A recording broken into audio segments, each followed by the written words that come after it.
but they will forget the other one. That is what they are doing with your money. Not enough that they are stealing from our children tomorrow for lack of investment in education. They are still embezzling the retirement benefit of hardworking Nigeria, including our grandfathers. They are stealing the port, the treasury, not even leaving some coins for us to war with. Let them be out now.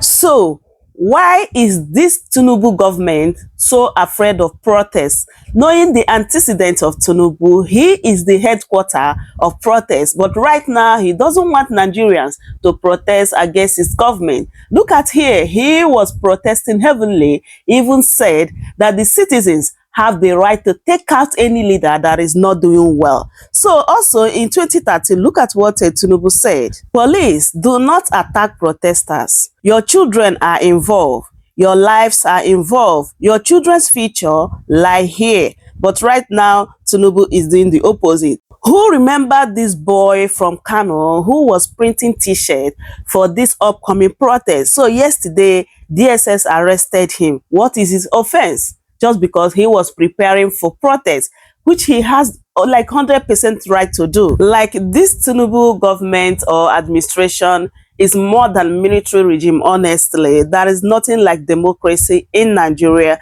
Let me allow you guys to watch this particular video from this lawyer, what he said about this upcoming protest, because he said that the only way Nigeria leaders will listen to Nigerians is only through protest. Because if we sit at home and be praying, oh God, touch their heart, this and that, like we are not going to see any change. Let me allow you guys to listen to him, and I'm going to be right back.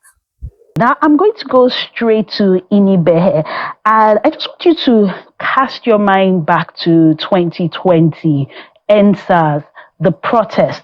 Do you think that young people can organize themselves that same way in 2024, as there have been a lot of murmurings, a lot of WhatsApp messages, a lot of messages going around about a possible protest?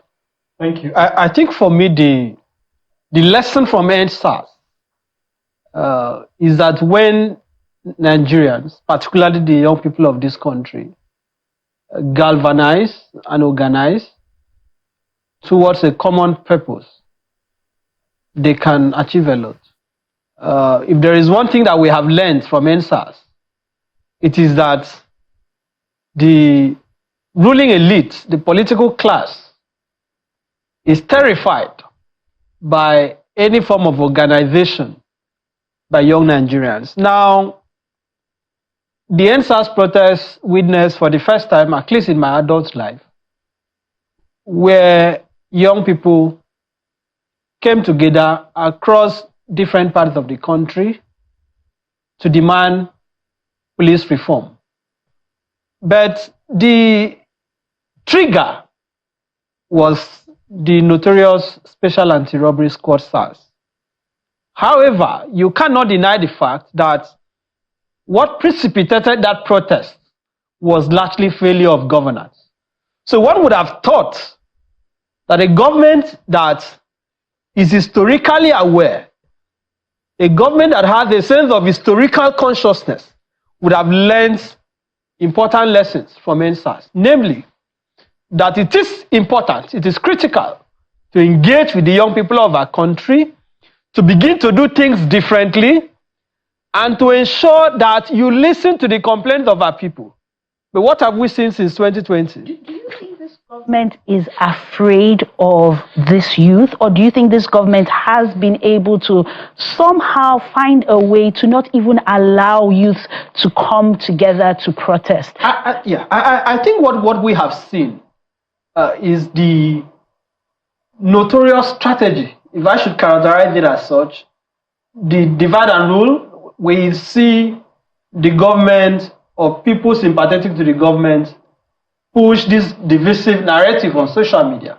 So when they see that young people are beginning to organize themselves, they try to poison the minds of our youth by introducing ethnicity, religious bigotry, and partisan politics into the conversation. And we see that trajectory on social media, where arguments on issues, debates becomes polarized. And that, in some sense, has, reduced what is supposed to be the collective aspirations of our youth. But at the same time, I think to a large extent, people are being pushed to the wall. It is getting to a point that the question is no longer whether people are going to protest or whether indeed there is a reason to protest, but the form of the protest and the date of the protest. And I hear people say, well, you need leadership, there has to be organization. And for me, I don't think that argument persuades some of us. Some of us are not persuaded by it. I don't think young people necessarily need to come together to say, oh, we are nominating person A, B, C, and D to be our representatives. Because the issues that is leading or is making people to call for a round of protest, another round of protest, are issues that are common to most Nigerians. Hunger, unemployment, inflation, the fact that despite what the country is experiencing, an economy that has almost collapsed, we still see profligacy. We still see the government waste resources. So the youths are watching, young people are watching. They are looking at the convoy of the president. They are looking at the aircraft that the president is purchasing. They are looking at the yachts that they want to buy. They are looking at the earnings of National Assembly members. They are looking at the expenditure that we are seeing on a daily basis. And they are asking themselves, how do you tell us not to protest? How do you tell us not to come together? And yet you are dissipating our resources. So I believe that the question is not whether people are going to protest. The question is, for how long will that protest last? So do you feel that this Nigerian youth feels safe enough to hit the streets, considering what happened during the EndSARS protest? Because it went on for quite a while till there was some form of military intervention and allegedly lives were lost. I mean, there was a whole panel set up by the Lagos state government, and even when the youth have tried to organize themselves to do other protests subsequently, we've seen a lot of police officers on the road. We've seen a lot of intimidation. So do you feel that the average Nigerian youth is ready to risk their life or feel safe enough that it is their right to hit the streets? I think most Nigerian youths have taken inspiration from the from the very resounding statement of the president, Bola Ahmed Tinubu, who had tweeted in the past warning the police not to harass Nigerians or to harass people who are protesting. And if you go on social media, you will also see documented statements issued in the past by this president, encouraging public protest. It is the same for other people in the government. So when we look back, I believe that Tinubu is actually a supporter of protests. His public statements in that regard are very clear. And those who are going to come out to protest, they are not going to be inhibited by intimidation, by threats, because what is the issue really about? The policeman on the streets who is being given an AK-47 to shoot at a protester, when he goes back home, is also affected by the economy. Our soldiers that are being deployed to stop people from protesting, they are also victims of the misgovernance. Even personnel of the State Security Service, they have families. They are affected by what is going on. So I think we have gotten to a point that we are all collective victims of the misrule. So whether the government wants to engage, whether the government wants to have a conversation, whether the government wants to listen or not, it is up to them. But one thing is certain. I don't think Nigerians are willing to be a conquered people. I don't think we are ready to live in a country where we cannot exercise our constitutional rights. Because that is the point that we have to stress, that protesting is not a gift, right? It is not something that the government say, oh, I have decided to give it to you today. As a matter of fact, Section 39 of our Constitution guarantees the right to freedom of expression. Section 40 of the Constitution guarantees the right to peaceful assembly and association. And in exercising that right, you don't need the consent of the police. Indeed, even when the law enforcement agencies, for example, as they typically do, come out to say, oh, we have gathered intelligence that hoodlums are going to hijack the protest, that miscreants are going to take over, are going to cause mayhem, damage to buildings. The law remains. that even when you have gathered such intelligence, even when you believe that that protest will turn violent, you do not have the right to stop it. And this is an argument that we have fought and won in courts, including the case of Inspector General of Police and ANPP, where the then General Buhari led members of his party to protest. And the case of, Charlie Boy Oputa and Inspector General of Police, the courts have made this clear. So even when you believe there will be violence, people still have the right to protest. And this government needs to respect the rule of law. I'd like to move to Joyce Daniels. I'd like you to weigh into the conversation around the readiness of the Nigerian youth to protest. Are Nigerian youth ready? Are they going to hit the streets? And if yes, do they need to be organized, or as soon as it affects everyone just needs to come out of their own volition? Thank you, Sabella. I think Nigerian youths are indeed ready to protest. Around me, I hear a lot of younger people say they are ready because they're just tired of being, as it were, sidelined. They feel the word is, they feel like they're not cared for, they're not listened to. I think my colleague in the studio has said a lot already. They feel like the government just takes advantage of youth and doesn't care, like, make una try now, do your worst, that kind of thing. So many are indeed ready.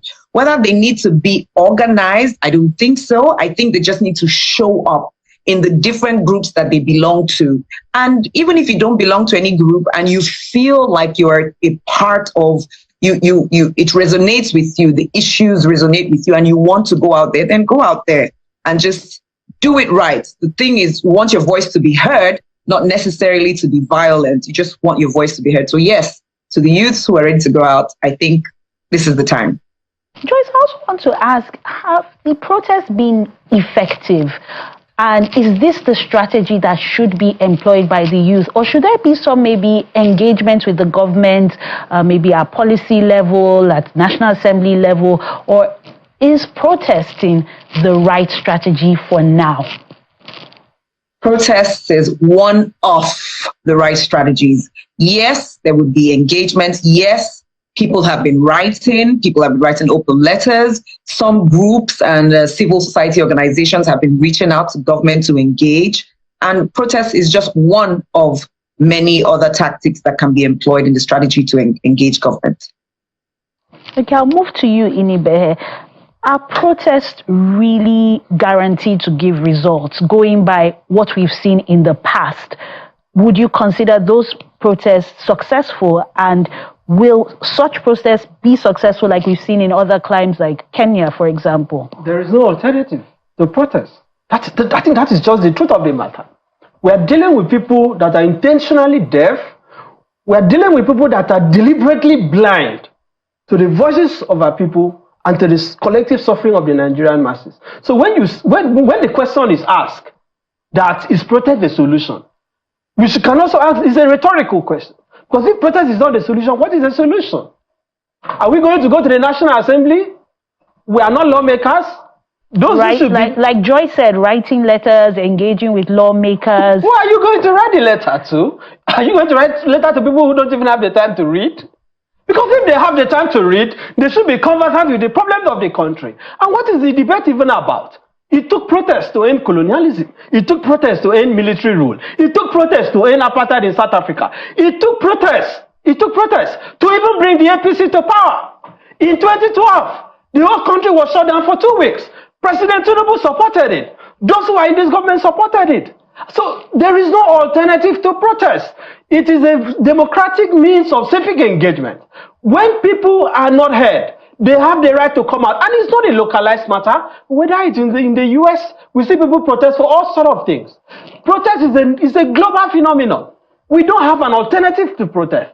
Particularly, 1 year has passed. Nigerians have been patient. We've given the president 1 year. Because it's not just about the president. So Nigerians need answers now. And one way to listen to a government, in your own words, that is deliberately deaf and blind, is to hit the streets. I'll move over to Joyce. And right now, I want you to address the issue of polarization. Inibehe had already spoken about it, where people are polarized on political lines. For example, Bayo Ononuga, a presidential media aide, has accused the 2023 presidential candidate of the opposition Labour Party, Peter Obi's supporters, of planning anti-hunger protests on August 1st, claiming they aim to create chaos in Nigeria.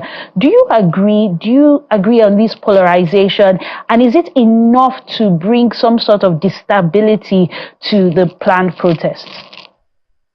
When I read that tweet this morning by Bayo Onanuga, I was so disgusted by it. It's one of the most silly tweets. It's a blindsided. It's inconsiderate to say that only supporters of Peter Obi are interested in protesting. We have videos rife online by APC members, APC supporters, APC apologists, Tinubu supporters, who are also going through the crunch in the country and are calling for better governance. They're calling for better transparency. They're calling for cost of governance to be cut. So for Bayo Onanuga or anybody else to, zero it in and polarize the discussion is playing on the intelligence of people, and I think it should be discouraged. It's a polarizing statement, and it is totally and completely condemned by myself and many others who read it. The hunger in the land, the anger in the land is not only felt by people who support Peter Obi. It's felt by all Nigerians. Everyone is buying petrol at the same rate. Everyone is experiencing the crunch in hunger and all the issues with importation and selling business. So how can he even put that on? Well, then again, it's Bayo Onanuga. He doesn't surprise us by some stuff that he writes on social media. Inibe, over to you. That polarization which you spoke of, is that enough to destabilize the efforts? Are people going to go back to what happened at the polls in 2023, where people were going against each other on religious lines, on ethnic lines, on just different ideologies? Are we going to see the same thing play out during the protests? I want to first, join my voice with the guests from the other end to say that the utterly embarrassing and provocative statement by Bayo Onanuga stands condemned. We must learn as a country to deplatform people who use their offices to create chaos. That statement that he made is highly offensive, and this is coming from a person who, from his tweets in the past, has supported protests. In fact, I even quoted one of them where he said, "Let Jonathan go, let subsidy remain." So this is somebody who historically has been opposed to government, and suddenly, because his stomach is being filled, is now trying to demonize, to create division. We have to condemn such rhetorics. But regarding the issue of polarization, for me, I feel that Nigerians must ask themselves the question, right? Because when Buhari was president, some of our brothers and sisters in the north felt, well, we have one of us in power. At the end, Katsina, where he lives, where he comes from, was barely habitable. The north was ravaged by banditry. People were slaughtered. Hunger had escalated. So it is never about pride. It's never about religion. Inibe, that's all we can take on this segment. Thank you very much. So my people, that is it. I hope you guys had everything they said here. They have really spoken very, very well concerning this protest. Like, Nigerians have the right to protest anytime, any day. To protest is not a crime, my people. And also what Bayo Onanuga said yesterday, like, Nigerians have given him like woto. I don't know their plan anyway, but despite all the distractions, Nigeria said that this protest must go on. So my people, I don't know what you think about what they said here. I would love you guys to give your thoughts in the comment section as always. And also, please, if today is your first time here, don't forget to subscribe, like this video, share it as well. Thank you everyone for watching, and I'm going to see you guys in my next update. Goodbye for now.